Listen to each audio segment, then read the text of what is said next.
আসসালামু আলাইকুম প্রিয় দর্শক, অবশেষে যা ভাবা হয়েছিল তাই হচ্ছে। সেটা হচ্ছে যে জামায়াতে ইসলামী তাদের নিবন্ধন ফিরে পাচ্ছে। এই নিবন্ধনের মামলাটা অনেক দিন ধরে আদালতে ঝুলেছিল। আওয়ামী লীগ যখন সরকারে ছিল প্রথম দফায়, তখন তারা 2013 সালে এই জামাতের নিবন্ধন হাইকোর্ট আদালতের মাধ্যমে, আদালতে একটা মামলার মাধ্যমে হাইকোর্ট সেটাকে বাতিল করেছিল। আমি যদি একটি হিস্ট্রিটা একটু আপনাদেরকে বলি, তাহলে মনে করতে পারবেন আপনারা যে এই রাজনৈতিক দলগুলোর নিবন্ধন দেওয়াটা শুরু হয় 111-এর গভর্নমেন্ট আসার পর থেকে।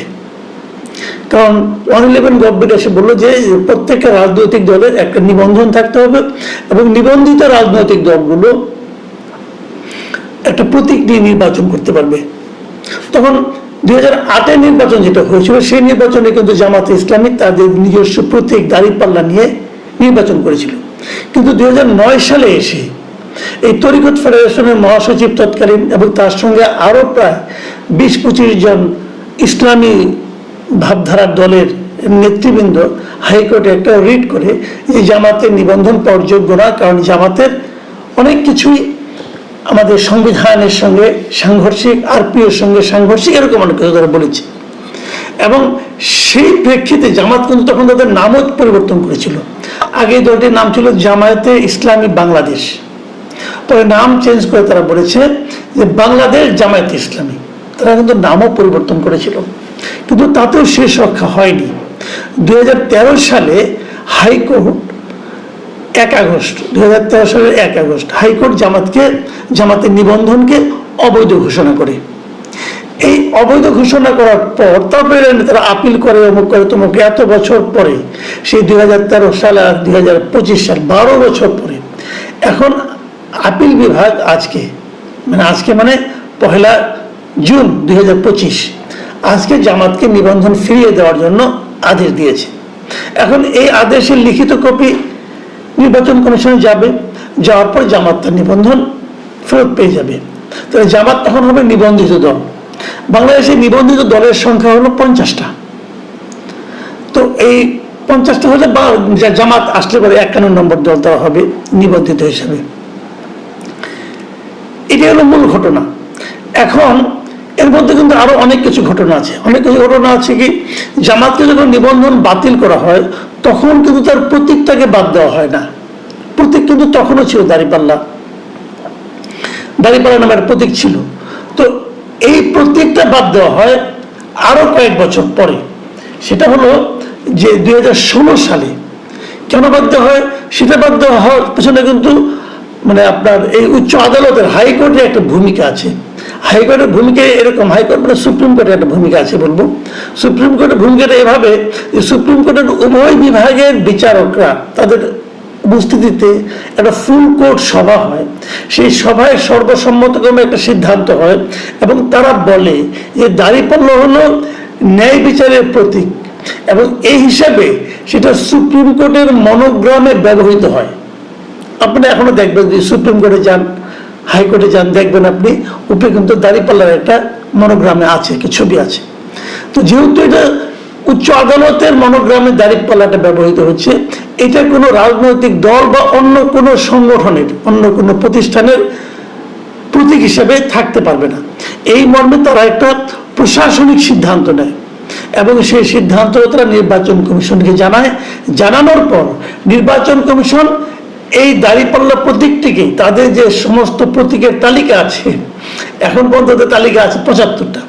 এই 75টার মধ্যে 50টা হলো রাজনৈতিক দলের জন্য, নিবন্ধিত রাজনৈতিক দলের জন্য, আর 25টা হলো স্বতন্ত্র প্রার্থীদের জন্য। তো তারা কিন্তু তখনই এই দাঁড়িপাল্লাকে তাদের প্রতীকের তালিকা থেকে বাদ দেওয়ার ফলে এখন যে 75টা প্রতীক আছে তাদের, সেখানে কিন্তু দাঁড়িপাল্লা নাই। এখন যখন দাঁড়িপাল্লাই নাই, নতুন যত রাজনৈতিক দল হচ্ছে তাদেরকে কিন্তু 75টা থেকে একটাকে বেছে নিতে হয়। এখন জামাতকে তাহলে ওখান থেকে বেছে নিতে হবে। জামাত যেখান থেকে বেছে নেবে সেখানে কিন্তু দাঁড়িপাল্লা নেই, কারণ দাঁড়িপাল্লাকে আগেই সরিয়ে দেওয়া হয়েছে ওই হাইকোর্টের প্রশাসনিক, সুপ্রিম কোর্টের প্রশাসনিক সিদ্ধান্তের কারণে। এখন জামাতকে কি তার দাঁড়িপাল্লা ফেরত দেওয়া হবে? দিলে কিভাবে দিবেন, কোন আইনে দিবেন? নতুন করে কি দাঁড়িপাল্লাকে প্রতীকের তালিকা ঢুকানো হবে? ঢুকানো হতে পারে, কারণ অনেক প্রতীকে কিন্তু যে সমস্ত প্রতীক আছে এই প্রতীকগুলো অনেকে পছন্দ না, নতুন নতুন কিছু প্রতীক অনেকে গ্রহণ মানে আমাদের ঢুকাতে চাচ্ছে, আধুনিক কিছু প্রতীক আছে, তো সেই সমস্ত কারণে প্রতীক আধুনিকরণ হতেই পারে। আমি জানি না কি করা হবে শেষ পর্যন্ত, কিন্তু জামাত কিন্তু তার প্রতীক ফেরত পাবে এটা অনেকেই বিশ্বাস করে। কেন বিশ্বাস করে? বিশ্বাস করে এই কারণে যে তারা মনে করে এই সরকারের উপর জামাতের প্রচন্ড প্রভাব আছে, জামাত চাইলে এখন অনেক কিছু পেয়ে যায়। তো জামাত তো প্রতীক চাচ্ছে দাঁড়িপাল্লা, কারণ তারা বলছে আমরা তো দাঁড়িপাল্লা প্রতীক নিয়ে 5-6বার ইলেকশন করেছি, কাজে আমরা দাঁড়িপাল্লা প্রতীক আমাদের দলীয় প্রতীকও বটে, তাহলে আমরা এটা পাবো না কেন? কাজে এই দাবিটা শেষ পর্যন্ত গৃহীত হতে পারে। আর তাছাড়া সুপ্রিম কোর্টের যে ফুল সভায় বিচারকদের, ওটা তো প্রশাসনিক অর্ডার ছিল, ওটার কোনো আইনগত বৈধতা কতটুকু আছে এটা বলা বড় কঠিন, ওটা তো কোনো বিচারিক আদেশ নয়। সেই হিসেবে হয়তো জামাত তার প্রতীক ফেরত পেতেও পারে, কিন্তু এই বিরোধটা রয়ে গেছে। এখন 2-3টা প্রশ্নটা হলো যে জামাতকে যে কারণে নিবন্ধন বাতিল করা হয়েছিল, জামাতকে কিন্তু নিষিদ্ধ করা হয়নি। জামাতকে নিষিদ্ধ করা হয়েছিল আওয়ামী লীগ সরকার পতনের আগে মানে 2024-এর 1 অগাস্ট একটা নির্বাহী আদেশে তাদেরকে নিষিদ্ধ করা হয়। তারপর আওয়ামী লীগ সরকারের পতন ঘটলে পর আবার একটা নির্বাহী আদেশে জামাত তাদের বৈধতা ফেরত পায়। সব কিন্তু সরকার পরিবর্তনের সঙ্গে সঙ্গে অনেক কিছু কিন্তু ঘটে যাচ্ছে। আবার যে সরকার জামাতকে বৈধতা ফেরত দেয়, মানে ডক্টর ইউনূসের অন্তর্বর্তীকালীন সরকার, এই সরকারই আবার আরেকটা নির্বাহী আদেশে আওয়ামী লীগের রাজনৈতিক কর্মকাণ্ড নিষিদ্ধ ঘোষণা করে, ওটাও নির্বাহী আদেশে। তো এবং এই নিষিদ্ধ করার পরে নির্বাচন কমিশন আবার আওয়ামী লীগের নিবন্ধনকে স্থগিত করে। এই জিনিসটা আবার আমি বুঝি না, ঠিক মতো বুঝি না। কেন?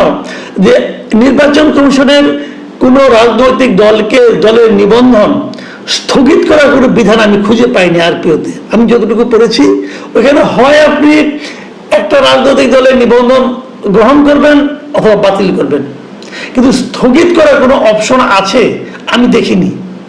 তো কোন ধারা বলে, কোন আইনে নির্বাচন কমিশন স্থগিত করার সিদ্ধান্ত নিল এটা আমি বলতে পারবো না। হয়তো আমার জ্ঞানের ঘাটতি আছে, যদি কেউ আমাকে বলে দেন আমার উপকার হবে আর কি। যাই হোক, মানে আমি একটু হাসলাম এই কারণে, এই যে নিষিদ্ধ হওয়া, আবার নিষিদ্ধ বৈধতা ফিরিয়ে দেওয়া, আবার আরেকজনকে মানে রাজনৈতিক কর্মকাণ্ড নিষিদ্ধ করা, আবার তাদেরকে বিচার করা। আওয়ামী লীগকে কিন্তু বিচার করা হবে কেন? আওয়ামী লীগ 24-এ গণহত্যা চালিয়েছিল, মানবতা বিরোধী অপরাধ করেছিল, অবশ্যই বিচার হতেই পারে। তাহলে জামাত যে 1971 সালে মানবতা বিরোধী অপরাধ করেছিল তার বিচার হবে না? এই প্রশ্ন আবার কেউ করে না, কারণ এই প্রশ্ন করা নিষেধ মানে কি, মানে কোনো আইন করে নিষেধ নয়, বাট এটা যে পরিস্থিতি চলছে সবাই জানে এই প্রশ্নটা করলে ঝামেলা হতে পারে, এই প্রশ্নটা আবার কেউ করে না।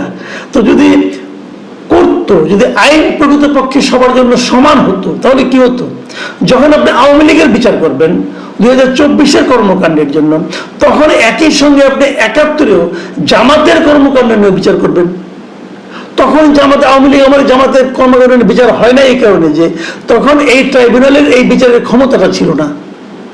এখন এই ক্ষমতাটা বা ট্রাইব্যুনালের ক্ষমতা বৃদ্ধি করেছে কিন্তু এই বর্তমান সরকার ট্রাইব্যুনালকে একটা ক্ষমতা দিয়েছে যে কোনো রাজনৈতিক দলকে তারা নিষিদ্ধ করতে পারে যদি তার বিরুদ্ধে এরকম কিছু প্রমাণ পাওয়া যায়। তো যেহেতু একটা নতুন ক্ষমতায় ট্রাইব্যুনালকে দেওয়া হয়েছে, তাহলে এই ট্রাইব্যুনালে জামাতের বিষয়টা আসবে না কেন? জামাতের তো কিছু মানবতা বিরোধী অপরাধ করেছে, এই দলটাই করেছে, এই নামেই ছিল দলটার, তো তাহলে সেটাকে কেন বিচারের আওতায় আনা হবে না? এই প্রশ্ন কেউ করে না, এই প্রস্তাবও কেউ দেয় না। হয়তো সরকার পাল্টে গেলে আবার কি হয় কে জানে, এটা আমরা বলতে পারবো না। সরকার পাল্টে গেলে নতুন যে সরকার আসবে তারা যদি তাদের জন্য জামাতকে হুমকি মনে করে, তাহলে তো জামাতকে নিয়ে আবার একটা এরকম ট্রাইব্যুনালে মামলা উঠবে, আবার কিছু একটা হবে। এই দেশে ভাই সবই সম্ভব, এই দেশে কখন কোনটা হয় আপনি কিছুই বলতে পারবেন না। সরকার পাল্টে গেলে সব পাল্টে যায়, সরকার পাল্টে গেলে বিচার বিভাগের চিন্তা চেতনাতেও পরিবর্তন আসে। আমরা দেখছি আগে যখন বিচার বিভাগ সবাইকে ফাঁসি দেয়, পরে বিচার বিভাগ সবাইকে বেকসুর খালাল দিয়ে দেয়, এগুলো আমরা দেখছি। এগুলো দেখতে দেখতে আমাদের অনেক কিছুর উপরে কিন্তু আস্থা উঠে গেছে। তবে সেই প্রসঙ্গ পরে আলোচনাটা হচ্ছে জামাতকে নিয়ে, জামাতের মানে প্রতীক প্রাপ্তি নিয়ে, নিবন্ধন ফেরত পাওয়া নিয়ে, আগামী নির্বাচনে অংশগ্রহণ নিয়ে, এবং পেছনে আসতে করে জামাতকে আপনার মানবতা বিরোধী অপরাধের জন্য বিচার করা হবে কিনা সেটা নিয়ে। এই প্রশ্নগুলোর উত্তর খুবই সহজ, আপনারা সবাই জানেন যে কোন প্রশ্নের কি উত্তর। কাজে নতুন করে সেগুলো উচ্চারণ করলাম না, কখন কি হবে সেগুলো আপনারা সব জানেন। দেশ এভাবেই চলছে। এদেশে সবাইকে সমান চোখে দেখা হয় না, আগেও হয়নি, এখনো হচ্ছে না, হয়তো আগামীতেও হবে না। প্রিয় দর্শক, এখন এ পর্যন্তই। আল্লাহ হাফেজ।